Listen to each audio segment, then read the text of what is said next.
우리가 다루는 내용들은 하나님의 영원한 작정의 마지막 네 번째 시간이 되겠습니다. 우리가 지난 시간에 배웠던 내용들은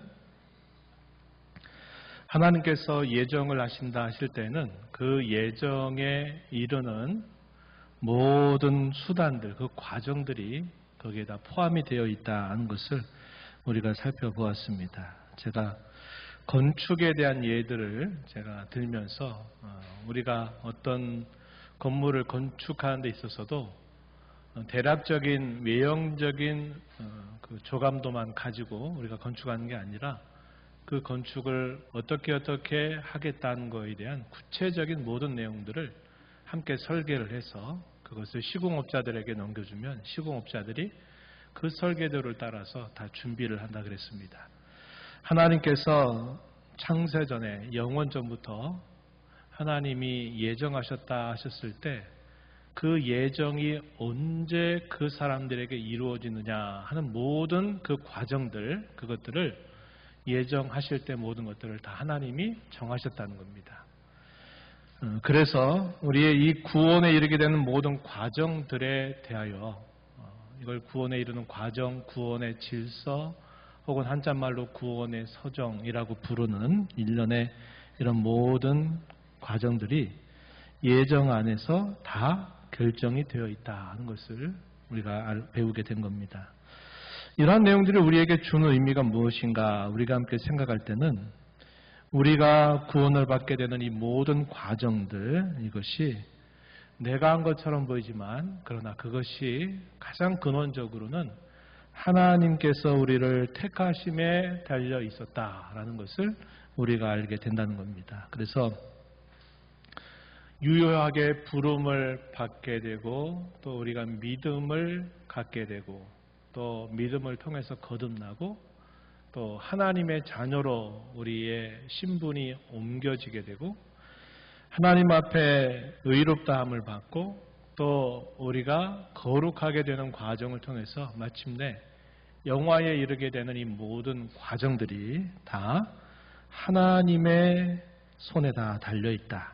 하나님께서 이 모든 일들을 예정하실 때 다 결정하셨다는 사실들을 우리에게 보여줍니다. 그래서 우리가 겸손을 배우게 돼요. 겸손을 배우고 또 구원이 만약에 우리의 손에 달려있는 문제라면 언제든지 흔들릴 것입니다. 우리의 마음이 바뀌듯 우리의 상황과 형편이 바뀔 때마다 계속 구원의 확신이 흔들리게 될 것인데 이 구원의 근본적인 이 확신은 우리에게 달려있는 게 아니라 하나님의 택하심에 달려있다 하는 것을 통해서 우리의 구원을 확신을 할 수 있다는 겁니다. 그리고 우리를 구원하신 그 하나님을 향하여 우리가 기쁜 마음으로 하나님을 섬기게 해준다 하는 것들을 우리가 생각해 보았습니다. 이제 마지막 시간으로 제 7항과 8항의 내용들을 다루면서 7항에서는 하나님이 유기에 대해서도 작정하셨다 하는 것에 대한 이야기와 제 8항 마지막 항에서는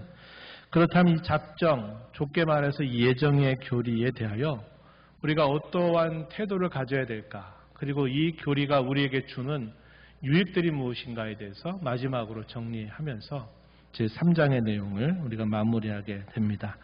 먼저 3장 7항의 내용들을 한번 살펴보겠습니다. 천천히 함께 우리 소리내서 읽어볼게요. 3장 7항 택함을 받지 않은 인류의 나머지를 하나님께서는 피조물에 대한 자신의 주권적인 능력의 영광을 위해 자신이 기뻐하시는 대로 긍휼을 베풀기도 하고 또는 긍휼을 거두기도 하는 자기 자신의 뜻에 헤아릴 수 없는 의논에 따라서 자신의 영광스러운 공의를 찬미하게 하려고 그들을 내버려 두기를, 그리고 그들 자신이 범한 죄 때문에 치욕과 진노에 이르도록 정하기를 기뻐하셨다. 내용이 상당히 압축되어 있습니다. 압축되어 있어요. 이 내용을 통해서 우리가 확인하게 되는 중심적인 주제는 두 가지가 되겠습니다. 첫 번째 요점은 유기의 작정, 이것도 하나님의 주권적인 뜻에 달려있다 하는 겁니다. 우리가 앞에서 다룬 내용들은 선택의 작정 또한 하나님의 주권적인 그의 뜻에 달려있다. 이렇게 우리가 다루었습니다. 유기도 마찬가지라는 거예요. 유기. 자, 그 내용에 해당되는 부분들이 하나님께서는 자신이 기뻐하신 대로 긍휼을 베풀기도 하고 긍휼을 거두기도 하는 자기 자신의 뜻에 아릴 수 없는 의논에 따라서 그들을 내버려 두기를, 그리고 지옥과 진노에 이르도록 정하기를 기뻐하셨다. 이렇게 표현이 되어 있습니다. 선택의 작정이 주권적인 하나님의 뜻에 달려있듯이 유기의 작정도 주권적인 하나님의 뜻에 달려있다는 사실을 동일하게 이야기해 줍니다. 그에 대한 성경 구절 우리가 좀 확인을 해보면 마태복음 11장 25절 26절 말씀에 보면 이렇게 표현되어 있습니다. 천지의 주제이신 아버지여, 이것을 지혜롭고 설계 있는 자들에게는 숨기시고 어린아이들에게는 나타내심을 감사하나이다. 옳소이다. 이렇게 된 것이 아버지의 뜻이니이다. 슬기롭고 지혜 있는 자들, 어떤 사람들일까요? 자기 자신을 스스로 그렇게 생각하는 사람들, 많이 배웠다고 생각하고 지혜와 지식이 있다고 생각하는 사람들에게는 숨겼다는 거예요. 숨기신다. 그리고 오히려 어린 아이들에게는 나타내신다. 이것을 감사한다고 말합니다. 이렇게 하는 것이 아버지의 뜻이다. 하나님 어떤 사람에게는 숨기시고 또 어떤 사람들에게는 하나님이 나타내신다. 이것이 하나님의 뜻에 의한 것이다. 이렇게 예수님이 말씀하셨다는 겁니다. 베드로전서 2장 8절 말씀에서는 또 이런 구절을 우리가 읽어요. 부딪히는 돌과 걸려 넘어지게 하는 바위가 되었다 하였느니라. 그들이 말씀을 순종하지 아니함으로 넘어지나니 이는 그들을 이렇게 정하신 것이다. 이렇게 말씀을 했습니다. 선지자 이사야를 부르면서 유다 말기로 향해 가는 그때에 이사야 선지자를 부르시면서 하나님 처음부터 그에게 예방주사를 놓아주셨던 내용이 뭐냐면, 내가 너에게 전하는 말을 다 내 백성들에게 가서 전해라. 그러나 그들이 듣지 않을 거다. 내가 너를 거치는 돌 넘어지는 반석이 되게 하겠다. 이런 표현들을 사용하기도 했다는 겁니다. 그래서 사람들이 하나님의 말씀을 듣는데 그 말씀을 하나님의 말씀으로 받지 않고 계속 그 말씀 때문에 도리어 그들의 마음이 완강해지고 그들의 목이 곧아지게 되는 이 모든 것들은 결국은 하나님께서 그렇게 정하신 것이다. 이렇게 말씀합니다. 그러나 그렇게 되는 과정에 있어서 당시 사람들은 자신들이 그 말씀 듣기를 싫어하고 거절하고 거역하게 하던 일들 때문에 그들이 결국은 걸려 넘어지게 됐다는 사실을 말해주고 있어요. 두 번째 요점은 이렇게 유기하시는 목적이 무엇이냐 할 때 그 목적은 궁극적으로는 하나님의 영광을 나타내시는 데 있다는 겁니다. 근데 무엇을 드러내심으로써 영광을 나타내시냐 할 때는 그분의 공의, 죄에 대한 어미로운 심판의 능력을 나타내심으로써 하나님의 영광을 나타내신다는 겁니다. 그래서 이에 대해서 우리가 생각하게 되는 것은 로마서 9장 21절 22절 말씀에 우리가 비유적으로 살펴봤었죠. 우리가 이 말씀을 좀 같이 함께 읽어보겠습니다. 로마서 9장 21절 22절 읽어보겠습니다. 토기장이가 진흙 한 덩이로 하나는 귀 있을 그릇을 하나는 천 있을 그릇을 만들 권한이 없느냐. 만일 하나님이 그의 진노를 보이시고 그의 능력을 알게 하고자 하사 멸하기로 준비된 진노의 그릇을 오래 참으심으로 관용하시고, 이렇게 표현되어 있습니다. 토기장이에게 진흙이 있는데 토기장이가 그 진흙을 가지고 두 종류의 그릇을 임의로 빚을 수 있다는 겁니다. 하나는 한량없는 긍휼을 담아내는 그릇을 빚을 수 있다. 그래서 그것을 긍휼의 그릇, 이렇게 비유적으로 말했고, 또 하나의 그릇에는 진노를 담는다. 그래서 진노의 그릇이다. 이렇게 표현합니다. 이것은 토기장이의 권한에 달려 있다는 겁니다. 그걸 가지고 당신은 왜 그걸 그렇게 합니까? 저렇게 합니까? 라고 누구든 말할 수 있는 권리가 없다는 거예요. 우리가 오전 시간에 살펴본 것처럼 무엇을 요구할 수 있는 정당한 권리가 없는데 하나님 향해서 왜 이렇게 하십니까? 라고 누구도 말할 수 없다는 거죠. 그것은 오직 하나님의 주권에 달려있는 일이다. 이렇게 말하고 있는 겁니다. 하나님의 택하심을 받은 사람들에게는 결국 하나님의 영광을 나타내시는데 어떤 영광을 나타내시느냐? 말할 수 없는 오래 참으심과 자비와 용서와 그의 사랑을 베풀어 주셔서 그 하나님 사랑의 위대함을 통해서 하나님의 영광을 나타내신다. 이렇게 우리가 정리한다면 반대로 유기된 자들에 관하여서는 그들이 결국 하나님의 공의로운 심판을 통해서 그들의 죄값에 대한 그런 심판을 받는다 하는 면에서 하나님의 공의의 영광을 나타내신다는 겁니다. 그래서 하나님이 이 예정의 두 측면, 이중 예정이라고 부르는 이것을 통해서 하나님 궁극적으로 나타내시는 것은 그분의 영광이다 하는 겁니다. 한편으로는 사랑을 나타내심으로써 또 한편으로는 그의 어미로운 공의를 나타내심으로써 하나님은 그의 영광을 드러내신다 하는 겁니다. 이게 이제 유기에 대한 내용들이 되겠어요. 이제 마지막 8항으로 가시면 이제 마지막 8항은 전체적인 내용을 이제 마무리하면서 이 교리에 대해서 우리가 어떤 태도를 가져야 되느냐, 그리고 이 교리에 대한 태도를 우리가 올바르게 갖게 될 때 이 교리가 우리에게 주는 풍성한 유익이 어떤 것들이 있을까, 이것을 우리에게 정리해 줍니다. 함께 우리 천천히 내용을 생각하면서 역시 읽어보겠습니다. 예정이라는 이와 같이 대단히 신비한 교리는 특별히 신중하고 조심성 있게 다루어져야 하는데, 이는 하나님의 말씀에 계시된 그분의 뜻에 유의하고 그 뜻에 복종하는 사람이 자신이 받은 유효적인 부르심을 확신함으로 자신이 받은 영원한 선택을 할 수 있게 하기 위함이다. 그렇다면 이 교리는 진심으로 복음에 복종하는 모든 사람에게 하나님을 찬양하고 경배하며 그리고 찬미할 내용을 제공할 것이며, 또한 겸손하게 하고 하나님을 섬기는 자에 부지런하게 하며 풍성한 위로를 줄 내용을 제공할 것이다. 이것이 하나님의 영원한 작정의 가장 마지막 결론에서 우리에게 소개해 주는 내용들이 된다는 겁니다. 여기서 우리가 주목하게 되는 요점들, 이것도 크게 두 가지입니다. 하나의 요점은 뭐냐면, 이러한 예정, 좀 더 높게 이런 작정의 이런 교리에 대해서 우리가 어떤 태도를 가져야 되느냐에 대한 것이 첫 번째 요점이고요. 두 번째 요점은 그렇게 할 때 이 교리가 우리에게 어떠한 유익을 주느냐 하는 것에 대한 내용들이 되겠습니다.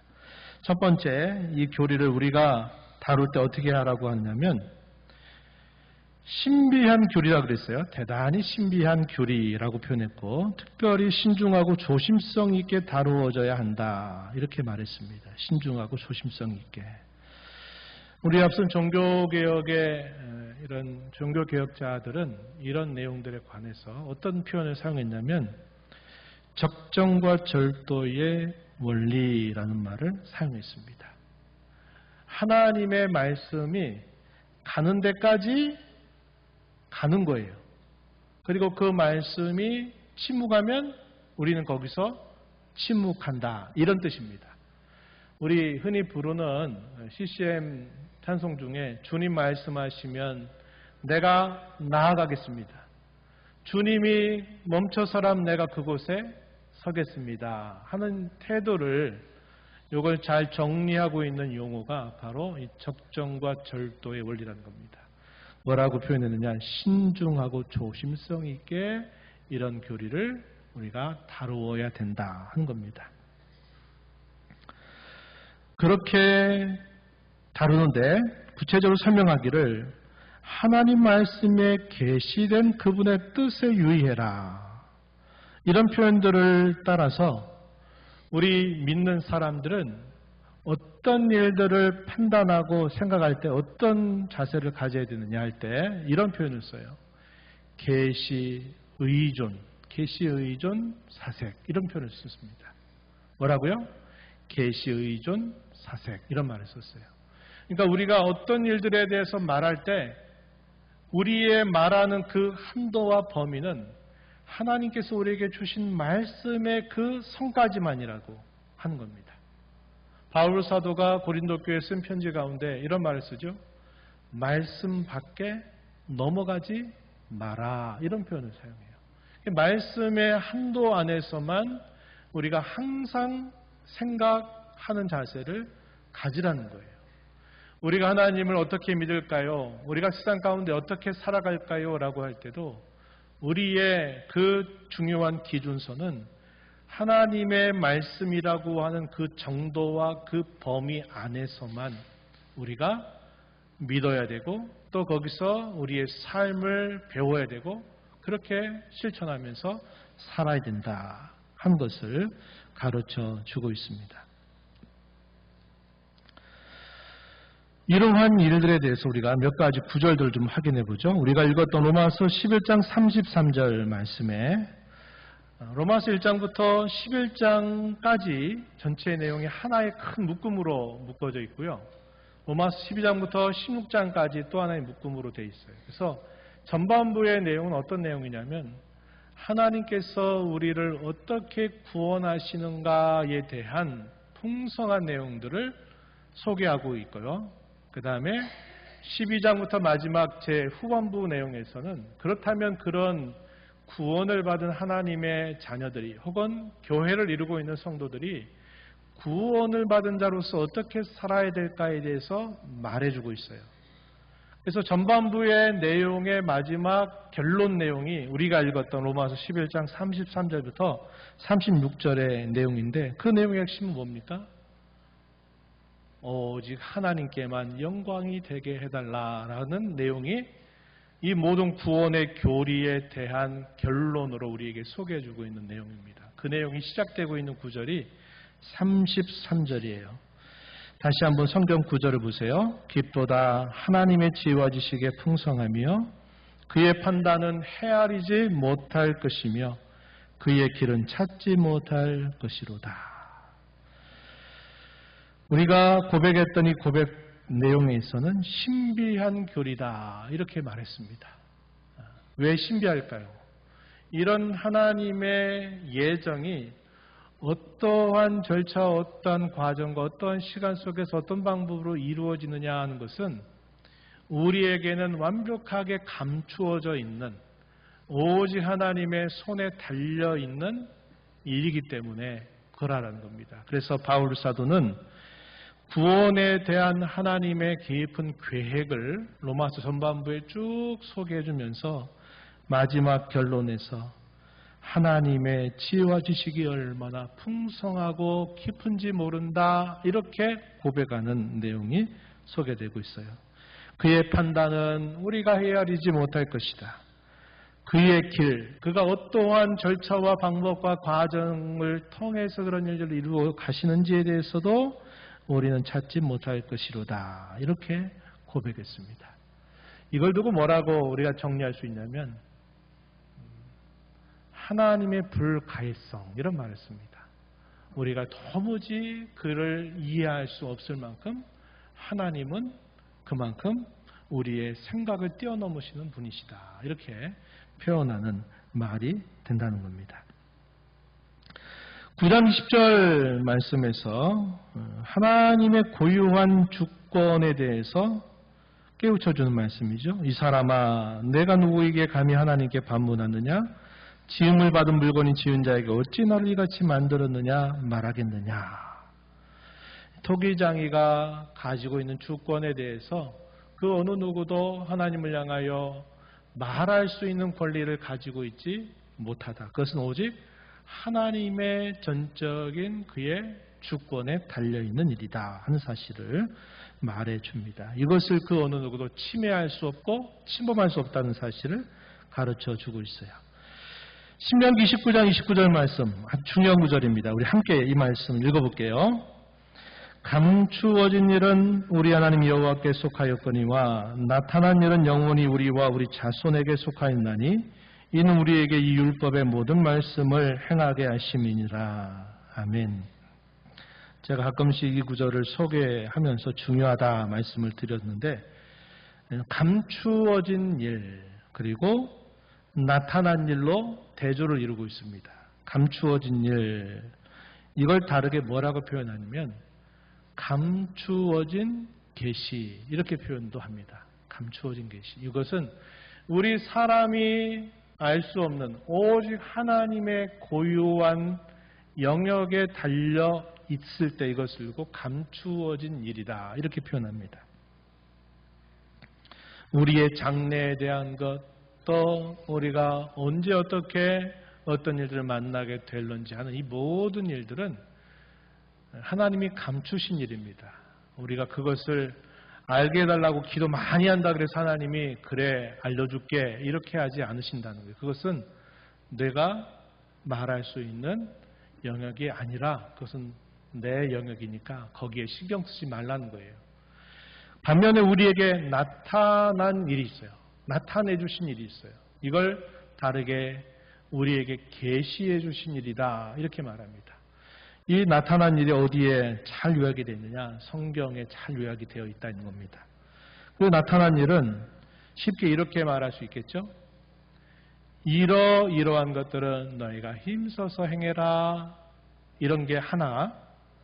그러나 또 반대로 이러이러한 것들은 너희가 해서는 안 된다라고 말씀하는 것, 이게 두 가지.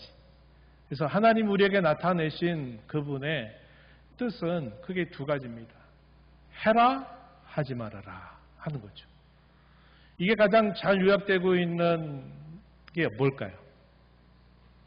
그렇죠. 십계명에 잘 요약되어 있습니다. 십계명에는 어떤 것들은 해라, 어떤 것들은 하지 말아라 하면서 하나님의 뜻이 무엇인가를 밝히 우리에게 가르쳐주고 있다는 겁니다. 우리가 관심을 갖고 우리가 주의하고 우리가 힘을 기울여야 될 것은 하나님이 감추신 일들에 대해서 우리가 알려고 하지 말고 하나님은 우리에게 선명하게 나타내 주신 그분의 뜻에 대해서는 우리가 항상 그것을 붙들고 살아가도록 하라는 것입니다. 그래서 그 말씀의 후반부에 보면 이렇게 말하죠. 이는 우리에게 이 율법의 모든 말씀을 행하게 하심이니라. 이게 뭘까요?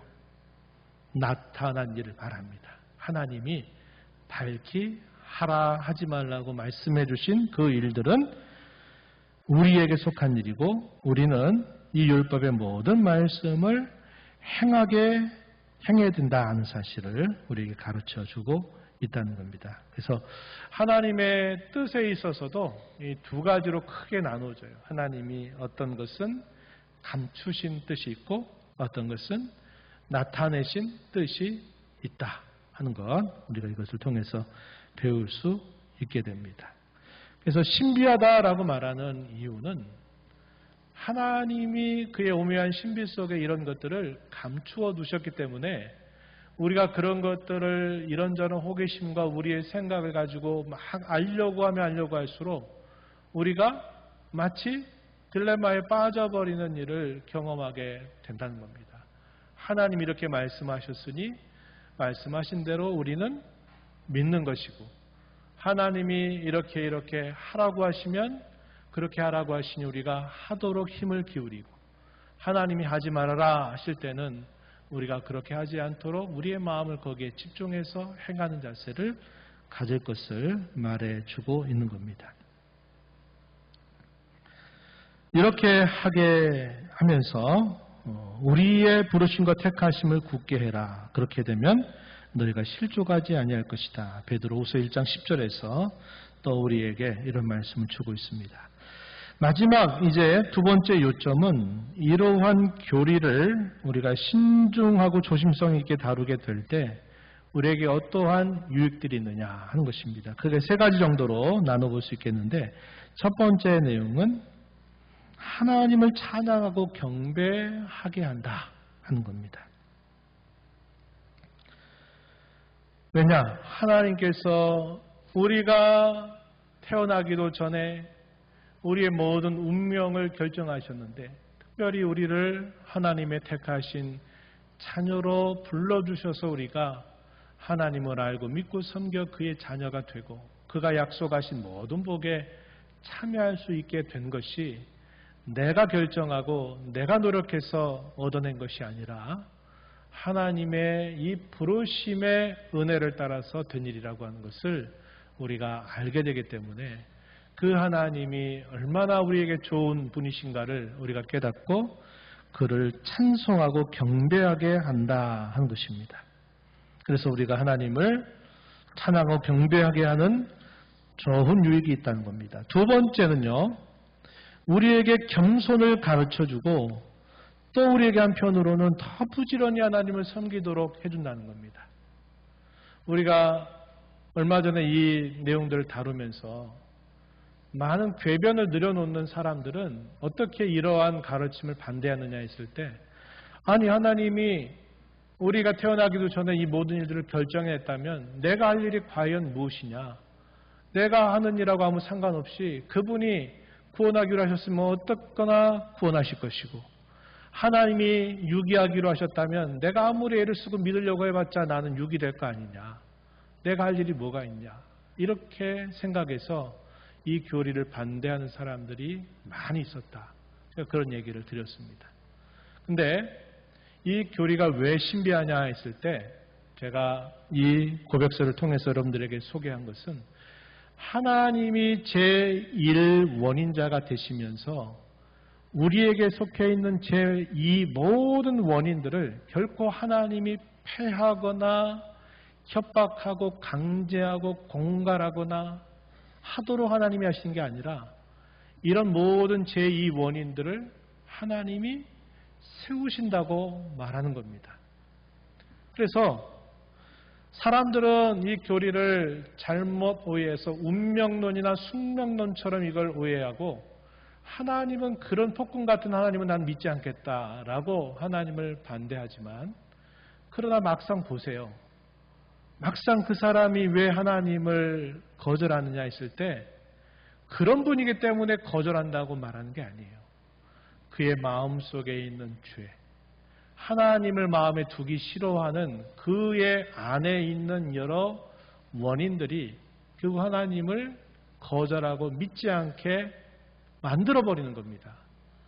자기가 그렇게 그런 마음을 가지고 하나님을 대하면서 책임은 하나님께 돌리는 거예요.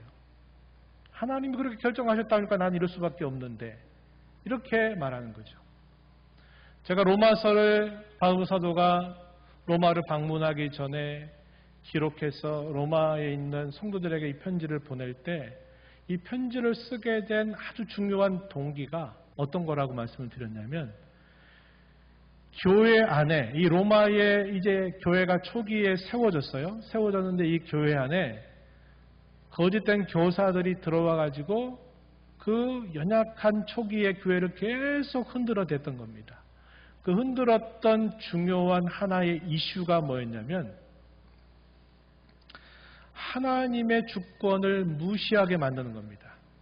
그리고 금방 그 얘기, 만약에 하나님이 이 모든 것들을 그분이 다 결정해 놨다면 우리가 행하는 것이 우리에게 왜 책임이 되냐?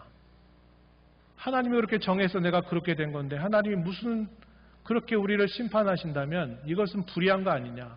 하나님 공평하지 않은 게 아니냐? 하는 식의 이야기를 연약한 성도들에게 퍼뜨려가지고 성도들이 막 혼동 가운데 빠져 있는 그런 상황이었습니다. 그래서 바울 사도가 이 로마서를 기록해서 그곳에 있는 성도들에게 이 편지를 보낸 거예요.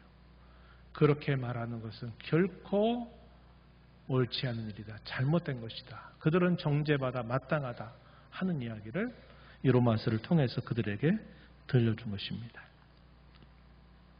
그래서 우리가 이것들을 통해서 우리가 잘못 오해하지 말아야 될 것은 우리로 하여금 더 겸손해야 된다.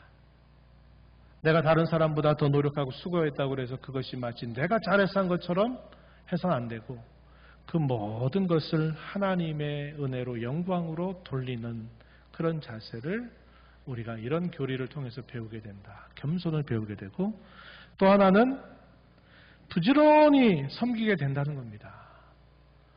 궤변론자들이 반대자들이 말하듯이 그럼 우리 아무것도 안 해도 되겠네. 전도할 필요도 없겠네. 전도 안 해도 뭐 하나님이 택하셨으면 구원받을 텐데요. 뭐 우리 전도 안 해도 되겠네요. 이런 식의 이야기들에 대해서 오히려 이 교리는 부지런히 우리가 그들에게 계속적으로 복음을 듣게 하기 위해 초청해야 될 일들을 우리에게 부추기고 우리에게 부지런하게 해준다는 겁니다. 우리에게 그토록 큰 은혜를 베푸신 하나님을 우리가 섬길 수 있는 기회라고 하는 것은 제가 가끔씩 얘기하지만 우리가 죽음을 맞기 그 전까지의 시간이에요. 죽음을 맞기 전까지의 시간이에요.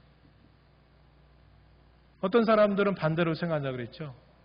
내 하고 싶은 거 다 하고 살다가 마지막 순간에 예수 믿고 천국 가면 그게 가장 재미나게 사는 거 아니냐. 사람들은 그렇게 말해요.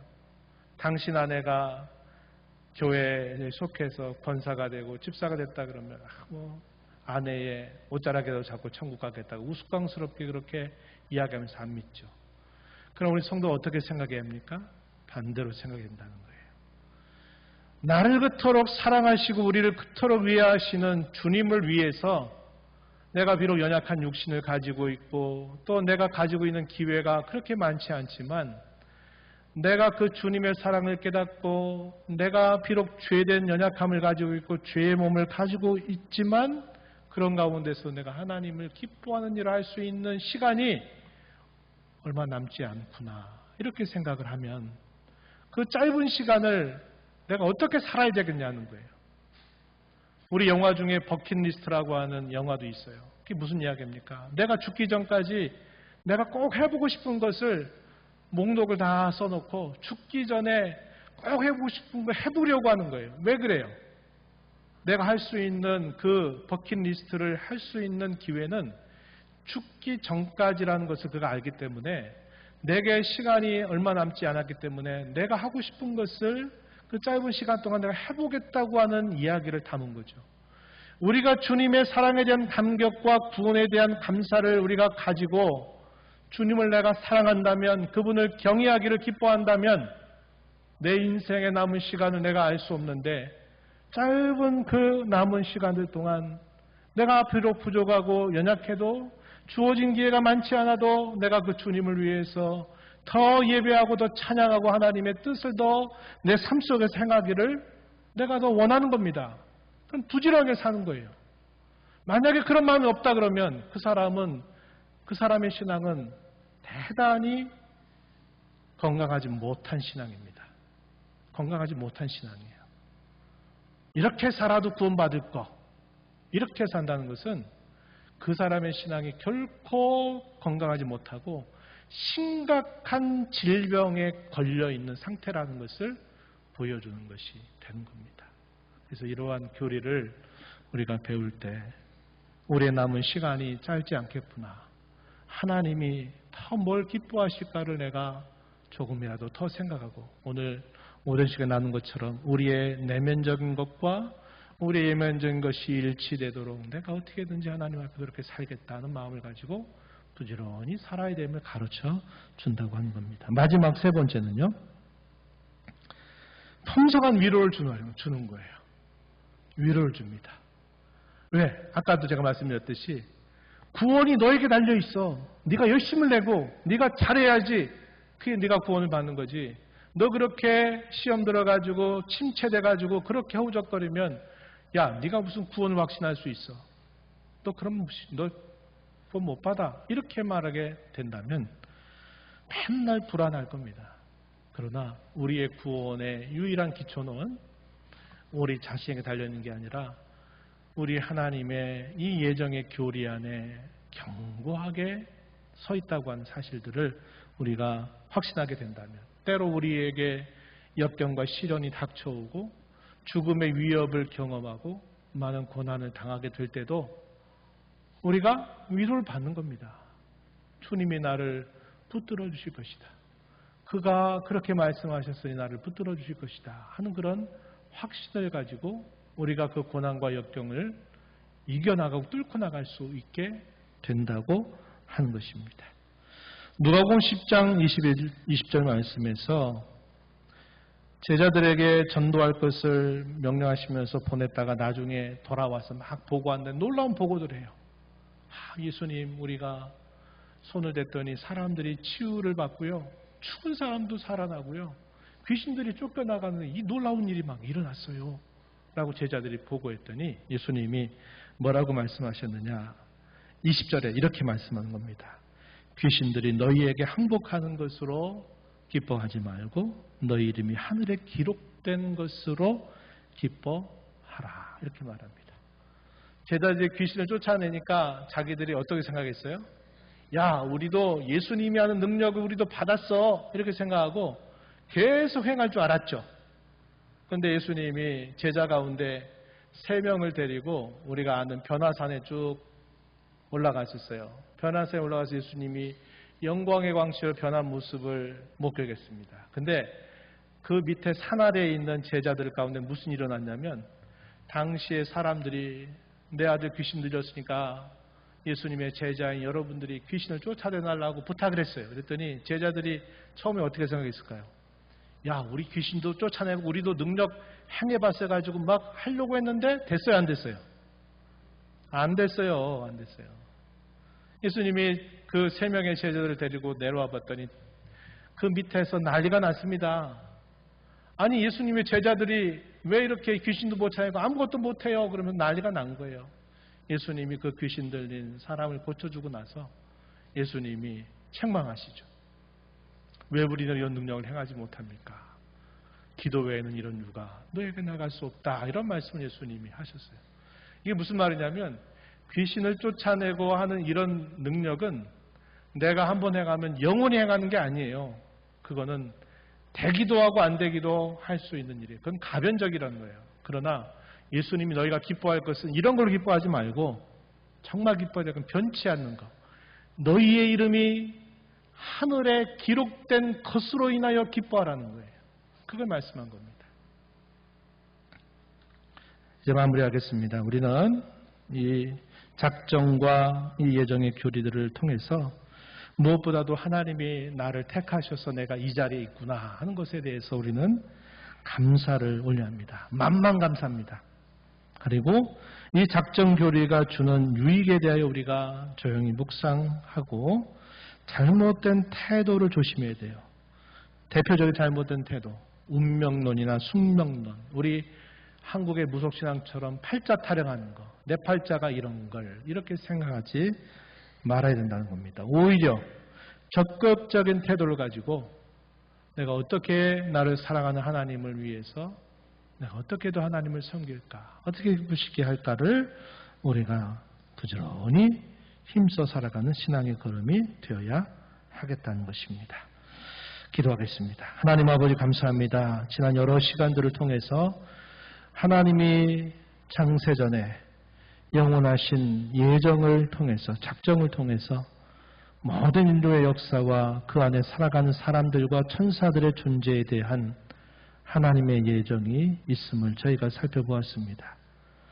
우리가 이렇게 구원을 받고 나서 이런 것들을 살펴보니 내가 한 것이 아니라 다 하나님의 은혜로 말미암아 주어진 선물임을 깨닫게 되고, 우리가 구원받았다고 하는 이 사실이 얼마나 견고한 기초 위에 서 있다고 하는 사실들을 확신할 수 있게 되었습니다.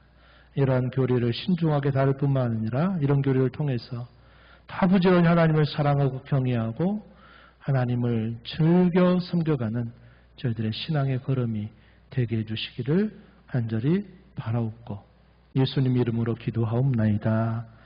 아멘.